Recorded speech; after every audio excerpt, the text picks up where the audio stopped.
الحمد لله علام الغيوب المطلع على سرائر القلوب الذي لا يقبل من الأعمال إلا ما كمل ووفى وخلص عن الشوائب الرياء والشرك والصفاء۔ تمام تعریف اس اللہ کے لیے ہے جو غائب باتوں کو جاننے والا ہے۔ غائبی باتوں کو سوائے اللہ تعالیٰ کے کوئی جاننے والا نہیں، لہذا غیوبات کو، غائبی معاملہ کو اللہ تعالیٰ کے حوالہ کر لینا چاہیے، نہ کہ غائبی معاملہ کسی سے پوچھنے، کسی نجومی کے پاس جانے، کسی کاہن کے پاس جانے یا اس طرح کے باتیں کرنے والے کے پاس جانا کسی طرح مناسب نہیں، نہ کہ شریعت نے بلکہ اس کو ناجائز قرار دیا۔ نہى النبی صلی اللہ تعالی علیہ وسلم عن ثمن القلب ومہر البغي وحلوان الکاہن۔ رسول اللہ صلی اللہ علیہ وسلم نے منع فرمایا کتے کے بیچنے اور خریدنے کو، الا یہ کہ کسی ضرورت کی وجہ سے ہو دوسری بات۔ اسی طرح وہ مہر البغي، بدکاری میں پیسے دینے سے بھی منع فرمایا۔ بدکاری سو ایسی بھی بد ہے، اس میں پیسے بھی لے ڈبل، معمولی طور پر بھی برے کام کے اندر شریک ہونا، اور مال بھی برے کام کے اندر، مال کو بھی برے کام کے اندر شریک کرنا، یہ ڈبل برا ہے۔ اس لیے پہلے زمانے میں یہ ہوتا تھا، اس لیے رسول اللہ صلی اللہ علیہ وسلم اس کو منع فرمایا۔ وحلوان الکاہن، کاہنوں کے پاس جا کر پیسے دینا، ان سے باتیں معلوم کرنا، میرے قسمت میں کیا ہے، فلاں مقدمہ میں میں جیتوں گا یا ہاروں گا، فلاں شادی میرے لیے مبارک خیر برکت کی ہوگی یا نہیں ہوگی، یہ میرے معاملہ جو تجارت کا میں کر رہا ہوں اس میں کیا حل ہوگا، یہ نجومیوں کے پاس جانا، کاہنوں کے پاس جانا، ایسی باتیں بتانے والوں کے پاس جانا اور ان کو پیسے دینا، ان دونوں چیزوں کو رسول اللہ صلی اللہ علیہ وسلم نے منع فرمایا۔ کیوں؟ اس کی وجہ یہی ہے، جیسے کہا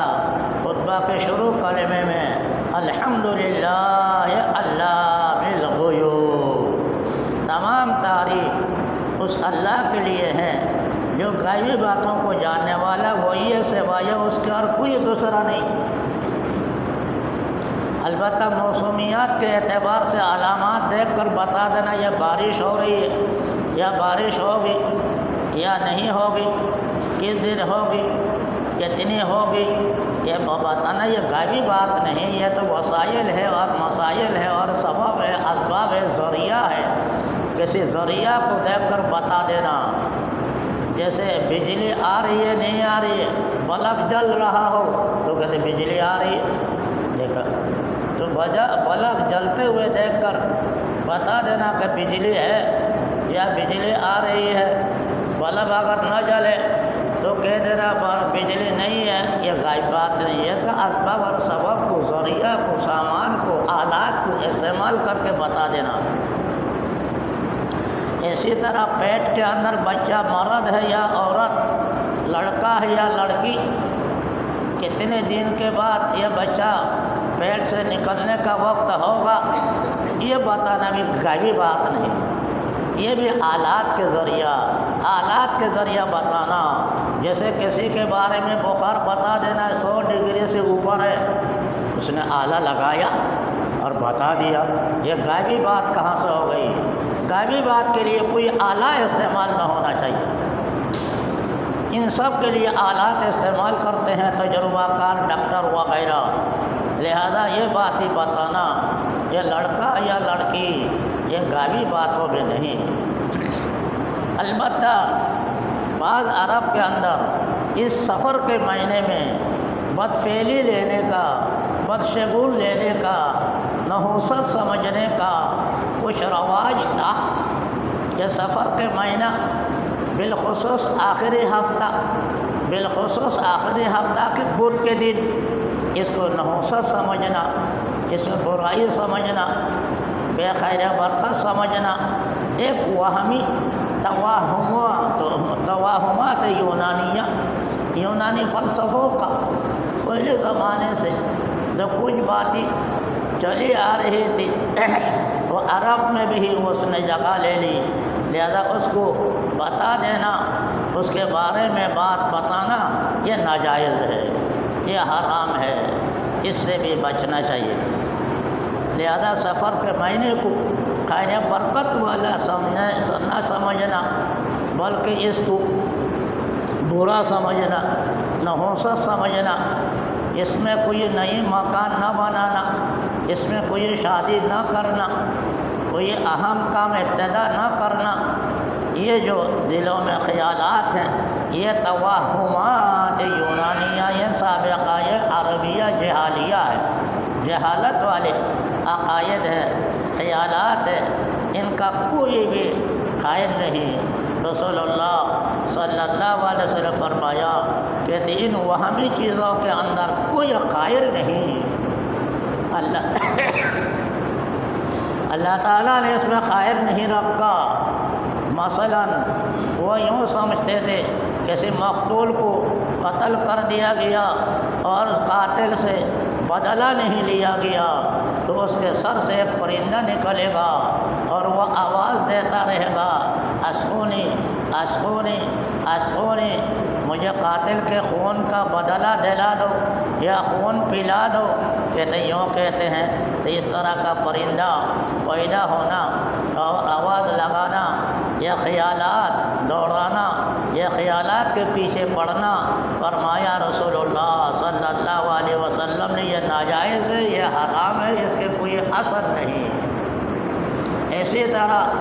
رسول اللہ صلی اللہ علیہ وسلم نے فرمایا کسی کے چھت پر کوئی پرندہ آ کر بیٹھ جائے، جیسے الو وغیرہ بیٹھ جائے یا کوئی اور پرندہ بیٹھ جائے اور اس کو سمجھنا اس گھر میں نحوست آئے گی، اس گھر میں آپ خیر برکت نہیں ہوگی، اس گھر سے نکلنا چاہیے یا سامان نہ لینا چاہیے، اس طرح کے توہمات یونانیہ سے بھی رسول اللہ صلی اللہ علیہ وسلم نے منع فرما دیا۔ اسی طرح جاہلیت کے زمانے میں یہ بھی دستور تھا، کوئی سفر میں جا رہا ہے، سفر میں جاتے ہوئے اگر درمیان میں کوئی سانپ نظر آیا، بائیں جانب سے دائیں جانب گیا یا دائیں جانب سے بائیں جانب گیا تو دائیں جانب جانے کو اچھا سمجھنا کہ میرے لیے یہ سفر خیر برکت کا ہوگا، اگر بائیں جانب جاتے ہوئے دیکھا گیا تو یوں سمجھنا کہ میرے لیے خیر برکت نہیں ہوگی، یہ بھی توہمات یونانیہ جاہلیہ ہے، اس سے بھی رسول اللہ صلی اللہ علیہ وسلم نے منع فرمایا، اس کا کوئی اثر نہیں۔ لہذا ایک مسلمان کا ایمان بالغیب ہونے چاہیے، جیسے ہم نے ایمان لایا اللہ کو دیکھے بغیر اور کلمہ پڑھ لیا، آمنت باللہ وملائکتہ وکتبہ ورسلہ والیوم الآخر والقدر خیرہ وشرہ من اللہ تعالی، اس کلمہ میں قضا قدر کے بارے میں بھی ایک لفظ ہے، اللہ کے نے جو بھی میرے لیے خیر یا شر کا فیصلہ فرما دیا اس پر میں ایمان لاتا ہوں۔ ان چیزوں کے ساتھ یا معنوں کے ساتھ 3 تاریخ سے کوئی نحوست لینے کے بجائے، کوئی خیر برکت لینے کے بجائے اللہ کے فیصلوں سے خیر برکت لیا جائے۔ اللہ کا فیصلہ میرے پیدا کرنے سے پہلے اللہ تعالیٰ نے جو میرے لیے فیصلہ فرما دیا، میں کتنا رزق حاصل کروں گا، کتنی عزت مجھے ملے گی، کتنی عمر مجھے ملے گی، ان چیزوں کا فیصلہ جیسے اللہ تعالیٰ نے شروع میں ہر بندے کے لیے کر دیا۔ اسی طرح مصیبت کا آنا، پریشانی کا ہونا، خوشی کا حاصل ہونا، شادحال ہونا، اچھی حالت کا ملنا،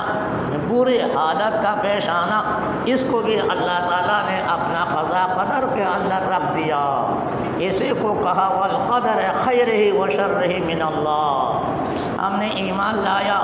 ایک مومن ہونے کے اعتبار سے اللہ تعالیٰ کے تقدیر پر، وہ تقدیر میں اللہ تعالیٰ نے میرے لیے خیر رکھا یا تقدیر میں میرے لیے شر رکھا، دونوں پر میرا ایمان ہے۔ مطلب یہ کسی اللہ کے تقدیر کے علاوہ، اللہ کے فیصلہ کے علاوہ کسی اور چیز سے خیر و شر سمجھنا، خیر و شر کا باتی لینا یا نحوست سمجھنا یا خیر و برکت سمجھنا، یہ کسی طرح درست نہیں، یہ درست نہیں، یہ شریعت کے ضابطہ کے خلاف ہے۔ اس لیے شروع خطبے کے اندر فرمایا الحمدللہ علام الغیوب، تمام تعریف اس اللہ کے لیے ہے جس اللہ نے تمام غائبی باتوں کو اپنے قبضے میں لے رکھا، کسی کو نہیں دیا، کسی کو نہیں دیا۔ نجومی لوگ جو باتیں بتاتے ہیں پہلے زمانے سے مراد اسلام آنے سے پہلے، رسول اللہ دنیا میں مبعوث ہونے سے پہلے شیاطین آسمان میں جاتے ہیں، ان کے فرشتوں کی باتیں سن کر آ کر کاہنوں کو، نجومیوں کو کوئی بتاتے تھے۔ ایک بات اگر صحیح ہے 100 باتیں اس کی جھوٹ ہے، ان سے ملا کر کوئی باتیں بتاتا تھا۔ لیکن رسول اللہ جب دنیا میں مبعوث ہوئے، اسلام آیا، قرآن نازل ہوا، اللہ تعالیٰ نے قضا اور قدر کو بندوں کے لیے فیصلہ فرما دیا، اس کے بعد کوئی جنات بھی اوپر نہیں جا سکتا۔ بعض علماء نے فرمایا ایسی وجہ سے جو ستارے ٹوٹ کر ٹوٹتے ہوئے نظر آتے ہیں، ان میں سے بعض ستارے یہ شیاطین پر مارے جاتے ہیں تاکہ ان کو جلا دے۔ اس لیے شیاطین اب رسول اللہ صلی اللہ علیہ وسلم دنیا میں تشریف لانے کے بعد اوپر نہیں جا سکتے، لہذا ایسی حالت میں، ایسے زمانے میں باتیں کر دینا،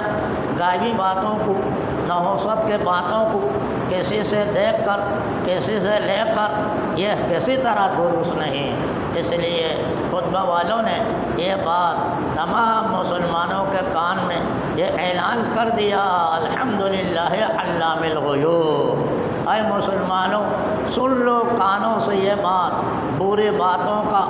سمجھنا کسی کے ذریعہ یا نحوست کا لینا کسی کے ذریعہ، کسی معنی کو منحوس سمجھنا، یہ اپنی طرف سے یہ خیالات ہیں جو پہلے زمانے میں، جاہلیت کے زمانے میں لوگ کہا کرتے تھے، ایسے خیالات سے اثر لیا کرتے تھے۔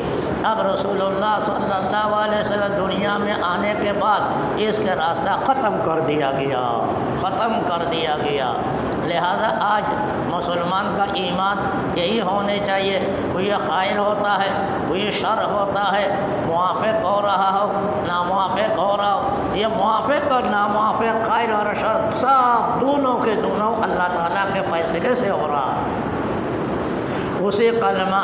جو ایمان اور اعتقادیات کے لیے ہم نے پڑھا، ابھی میں نے بھی پڑھ کر سنا دیا، جس میں یہ لفظ آیا والقدر خیرہ و شرہ من اللہ، خیر اور شر دونوں اللہ کے فیصلے سے ہیں، کسی زمانے کے اعتبار سے نہیں، کسی پرندے کے اعتبار سے نہیں، کسی آدمی کے اعتبار سے نہیں، کسی اور طریقے سے نہیں، سب اللہ کے تقدیر کا فیصلہ ہے، اور ایک مسلمان کو یہی ایمان رکھنا چاہیے۔ اللہ تعالی ہمیں اس کی توفیق عطا فرما دے۔ وصلی اللہ تعالی خیر خلقہ محمد وآلہ وصحبہ اجمعین، والحمد للہ رب العالمین۔